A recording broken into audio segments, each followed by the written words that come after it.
अस्सलाम वालेकुम जी, मैं हूं फैसल अब्बास और मेरे साथ शुएब शाहीन साहब मौजूद हैं। बात चल रही है मुज़ाकरात की और फिर उसके बाद बात चल रही है कि इमरान खान ने इस्टेब्लिशमेंट से माफ़ी मांगने का ऐलान किया है। शुएब शाहीन साहब, माफ़ी किन शराइत पर होगी? सबसे पहले तो हमें ये बता दें, क्योंकि सोशल मीडिया पर इतना तनाज़ा फैला हुआ है कि जो इमरान खान इस्टेब्लिशमेंट के ख़िलाफ़ पूरा उन्होंने एक बयानिया बनाया, उसके बाद अब वही इस्टेब्लिशमेंट से माफ़ी मांगने के लिए तैयार हैं। देखिए, मेरा ख़्याल है कि मिस कोट किया गया है, मिस रिपोर्टिंग हो रही है। और हमारा आपको पता है माशाल्लाह मेन स्ट्रीम जो मीडिया है उसको तो एक ख़बर बना के दी जाती है कि आपने इसके ऊपर वर्किंग करनी है और ये चलाना है। अब आप पूरी तकरीर में से या पूरी गुफ्तगू में से वो पॉइंट उठा लें जो सिर्फ आपको सूट करता है और असल मतन से हटा दें, तो मेरा ख़्याल है वो गलत होगा। जी देखें, एक बात बड़ी वाज़ेह है, इमरान खान ने दो बातें कही हैं। उसका पहला सेगमेंट वो ये है कि जनाब इमरान खान को जिस वक्त किडनैप किया गया इस्लामाबाद हाई कोर्ट के प्रेमिसेस से, वो प्रूव हो गया वो अनकॉन्स्टिट्यूशनल इलीगल था। ठीक है, जी लिहाजा ये तो जो साबित शुदा है उससे माफ़ी मांगी जाए इमरान खान से, नंबर वन। ये एक हिस्सा है। जी दूसरा हिस्सा ये है कि हमारे वर्कर्स ने जलाओ घिराव किया या आग लगाई। अब एहतजाज करना तो कोई जुर्म नहीं है, ये तो दुनिया का उसूल है, कानून है, कॉन्स्टिट्यूशन में लिखा हुआ है। कॉन्स्टिट्यूशन के किस प्रोविजन के तहत किसी भी जगह पे आप एहतजाज कर सकते हैं, दैट इज़ नो रेस्ट्रिक्शंस, लिहाजा वो तो जुर्म नहीं है। अब आगे आए कि किसी ने आग लगाई है। अब उसके लिए एक एविडेंस है, दो एविडेंसेस हो सकती हैं। एक है सीसीटीवी फुटेज जो आज तक चुराई गई है, और किन लोगों ने चुराई है? उन लोगों ने चुराई है जो अपने लोगों को वो बचाना चाहते हैं, जिन्होंने एक्चुअल आग लगाई है। तो लिहाजा हम ये कहते हैं वो सीसीटीवी फुटेजेस ले आओ। दूसरा है जुडिशल कमीशन, जो कि अभी तक हमारी पटिशन पेंडिंग है 14-15 महीने से, और आज तक एक पेशी नहीं लगी। तो इमरान खान चीफ जस्टिस साहब को भी इमरान खान साहब ने कहा था कि मेरी वो दो पटिशनें लगा दो, एक 8 फरवरी वाले हवाले से और एक 9 मई वाली पटिशन। अब उन्होंने कहा कि अगर साबित हो जाता है सीसीटीवी फुटेजेस से और जुडिशल कमीशन से कि हमारे किसी बंदे ने आग लगाई है, तो ठीक है, फिर मैं भी माफ़ी मांग लूँगा और अपने बंदे के ख़िलाफ़ एक्शन भी लूँगा, उसको नौकरी पार्टी से निकाल दूँगा। लेकिन एक चीज़ को साबित होना है, जी वो हुई नहीं। आप कह रहे हो माफ़ी मांगे, एक चीज़ साबित शुदा है, उस पर तो पहले आप माफ़ी मांगो ना।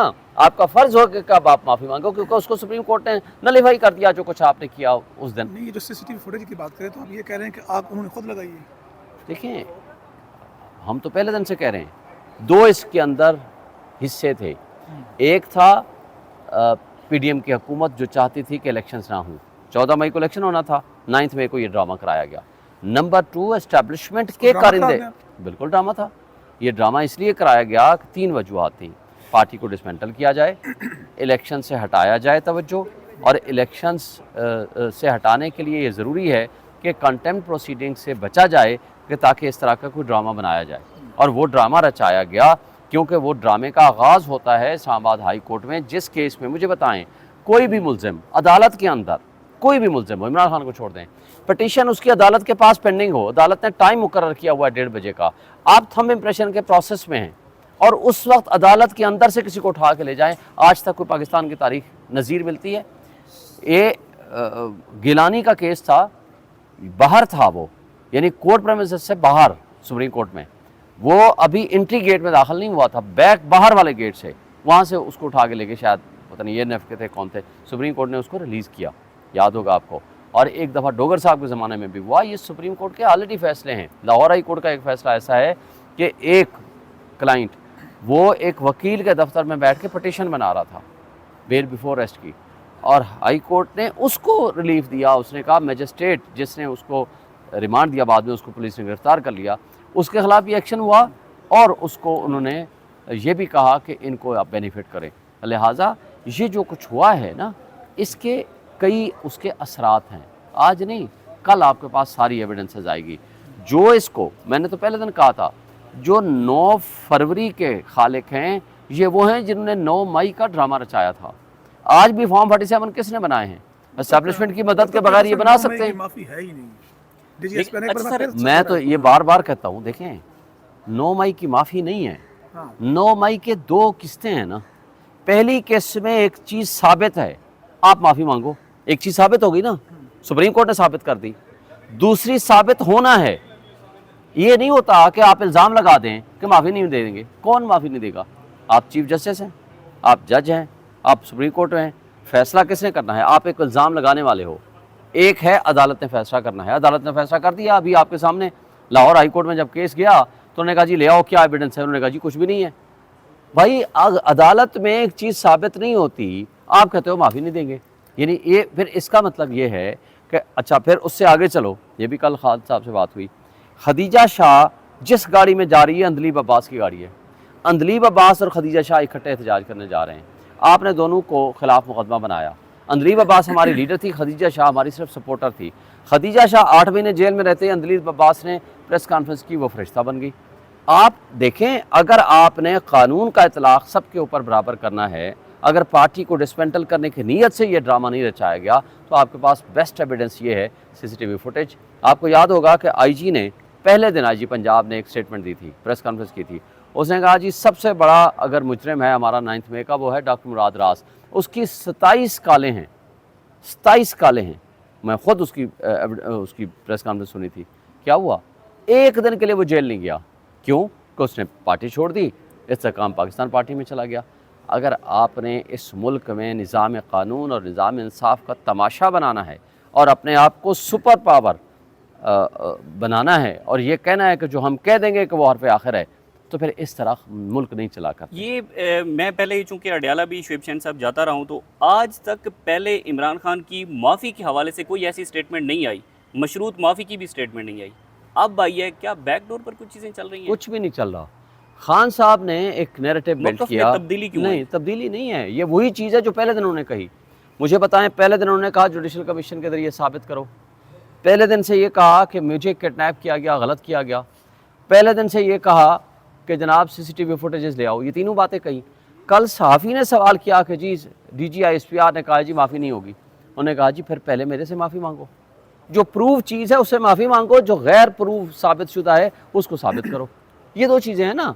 अगर मेरे किसी कारकुन के खिलाफ साबित कर दोगे तो मैं भी माफ़ी मांगूंगा, लेकिन उसके लिए शर्त है कि पहले मेरे से माफ़ी मांगी जाए। दूसरी शर्त यह है कि साबित करो, और साबित करने के 2 ही तरीके हैं, जुडिशल कमीशन और CCTV फुटेजेस, और दोनों आप नहीं करना चाहते। तो फिर क्या प्रिजम्पशन क्या आएगी? तो इसका मतलब है कि आप भाग रहे हैं उस चीज़ से।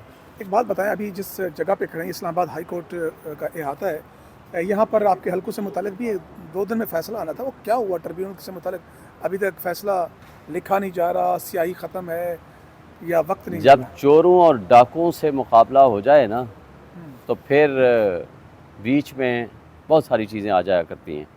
मुझे बताएं कि जब जस्टिस जहांगीरी साहब इस केस को सुन रहे थे, उन्होंने फ़ैसला किया डे टू डे हियरिंग होगी। 5 जून तारीख थी, ये 3 जून को भाग के चले गए इलेक्शन कमीशन के पास, ना जवाब दिया ना फॉर्म 45 दिए कि जनाब हमें इनसे बचाया जाए। 4 तारीख को उसने आर्डर कर दिया जी रिकॉर्ड समन कर लिया, और 10 तारीख को ट्रांसफ़र भी कर दिया। अच्छा, उस ट्रांसफ़र के ख़िलाफ़ जब हम आए इस्लामाबाद हाई कोर्ट के चीफ जस्टिस साहब के पास, उन्होंने पहले तो जो नए ट्रिब्यूनल के पास गया था उस आर्डर को सस्पेंड कर दिया, फिर दूसरा जो जिस आर्डर के ज़रिए ट्रांसफ़र किया था उसको भी सस्पेंड कर दिया।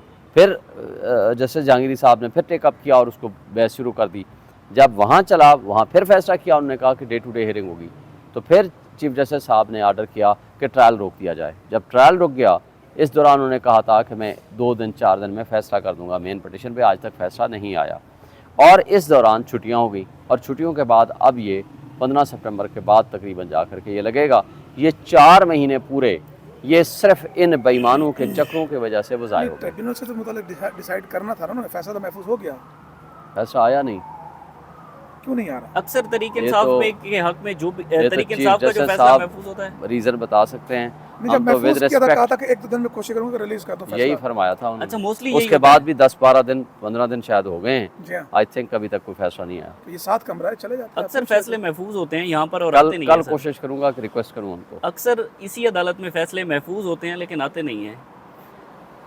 अल्लाह उनको दिल रोशन करे, उनके दिमाग रोशन करे, अल्लाह उनको विजडम अता करे ताकि वो अच्छे फैसले कर सकें। नहीं तो कल जा रहे हैं आप, कल बात करेंगे? जी, कल मेरा केस है, इंशाल्लाह मैं बात करूँगा। अच्छा, तो आपको तवक्को है कि वो आपकी फैसला फिर आ जाएगा? क्या तवक्को है? क्या वैसे क्या इतनी एविडेंस है उनके पास भी जनाब? कुछ भी नहीं है। जब उनसे बुलाया, पूछा, आपको अगर याद हो, अंजुम वकील को बुलाया, जी कोई एक वजह बता दें कि ये जज प्रेजुडिस माइंड रखता था या ये तासुब रखता था, या कोई एक वजह। उन्होंने कहा जी हमारे पास कोई वजह नहीं है। जब उनके पास कोई वजह नहीं थी, वकील वजह बनाने की कोशिश कर रहे हैं। क्या बना पाते हैं? Let the court should decide. वैसे एक बात बताएं कि जहांगीरी साहब से मुताल्लिक जो डिग्री का एक अचानक हवा उठा था, वो अचानक झाग की तरह बैठ गया, कहीं मामलात क्या हुआ है वैसे ये? देखें, पहली बात तो यह है कि मेरा ख्याल है वो डिग्री वाला भी वही फॉर्म 45 47 की कहानी बनाई गई है। भाई एक शख्स मुस्लिम लीग नून ने उनको एडवोकेट जनरल बनाया, डिप्टी अटॉर्नी जनरल बनाया, और वो प्रोसिक्यूटर जनरल भी रहे, डिप्टी प्रोसिक्यूटर जनरल नैब भी रहे, और वो सब कुछ सही था, डिग्री भी ठीक थी। वो हाई कोर्ट बार के सदर भी रहे, जहांगीरी साहब अच्छा। डिस्ट्रिक्ट बार के प्रेसिडेंट भी रहे।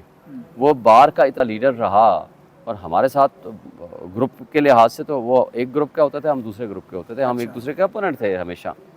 लेकिन बात यह है कि एक बंदे ने 35 साल तो बेहतरीन वकालत भी की, एडवोकेट जनरल भी रहा, डिप्टी अटॉर्नी जनरल भी रहा, प्रोसिक्यूटर जनरल भी रहा, और साथ हाई कोर्ट बार का सदर, नून लीग के ज़माने में हाई कोर्ट बार का सदर भी रहा, और डिस्ट्रिक्ट बार का प्रेसिडेंट भी रहा। वो तो सब सही था। एकदम उनके पास ऐसा केस आया, और उन मुअज़्ज़ज़ 6 जज साहबान में उसका भी नाम है जिन्होंने एस्टैब्लिशमेंट के ख़िलाफ़ या ISI के ख़िलाफ़ लिख के दिया है, तो उसके बाद उसकी डिग्री भी जारी हो गई, वो बुरा भी हो गया। ये सुप्रीम कोर्ट ऑफ पाकिस्तान के एक जज हैं जस्टिस सरदार तारिक मसूद साहब, उनके हवाले से भी खबर चलती है कि उनकी डिग्री भी शायद कोई मशकूक है या जाली है, तो अब दोबारा एडहॉक जज भी बनाया गया है उनको। देखिए, मेरा ख्याल है कि बहुत सारी चीज़ें गलत बयानी पे मबनी भी होती हैं। मुझे नहीं पता, मैं विद रिस्पेक्ट, मैं तो नहीं चाहता था कि एडहॉकिज़म सुप्रीम कोर्ट में आए या वो जज बने, मैंने तो उनकी मुखालफत अच्छा। की। मगर ये डिग्री वाले खाते ये तब खुलते हैं जब आप हवा के रुख के ख़िलाफ़ खड़े होते हैं, तो उनके हवाले से मुझे नहीं पता, तो जब तक वो जज थे तो सर कोई ये बात नहीं बताइएगा, थी। ये जो मखसूस नशस्तों का मामला आपने देखा कि कानून साजी हो गई, सदर ने दस्तखत भी कर दिए, और इतनी जल्दी है माशाल्लाह के इलेक्शन एक्ट 2017 में 40 दिनों में 2 दफ़ा तरमीम हो गई, तो आपकी ये सीटें आपसे छीनती हुई नजर तो नहीं आ रही आपको? देखें, हक सच में ताकत होती है। मैंने गौहर साहब इस बात के गवाह हैं, आपके डिजिटल मीडिया के बाकी सारे दोस्त, मैंने कोई 100 मरतबा उसको ऑफ़र की है कि तुम फॉर्म 45 ले आओ फैसल मस्जिद में बैठ के बात करते हैं, इसको साबित करते हैं। नंबर 2, आप प्रेस क्लब में आ जाओ, वहाँ ले आओ अपने फॉर्म 45, मैं भी ले आता हूँ। कुरान पे हाथ रख दो। हुकूमत से मुतालिक सवाल है नहीं, देखें, मैं उसी की तरफ आ रहा हूँ। इन चोरों को और कुछ भी नहीं मिलता, और पहली बात तो यह है कि ये असम्बली ही जाली है। जिनके फॉर्म 45 ओरिजिनल नहीं है, फॉर्म 47 की वो पैदावार हैं, 1-1 लाख वोटों से वो हारे हुए हैं, वो कैसे ये कानून बना सकते हैं? नंबर 1। नंबर 2, बैकडेटेड कानून बनाने की कोई कानूनी हैसियत नहीं है। तीसरी बात यह है कि सुप्रीम कोर्ट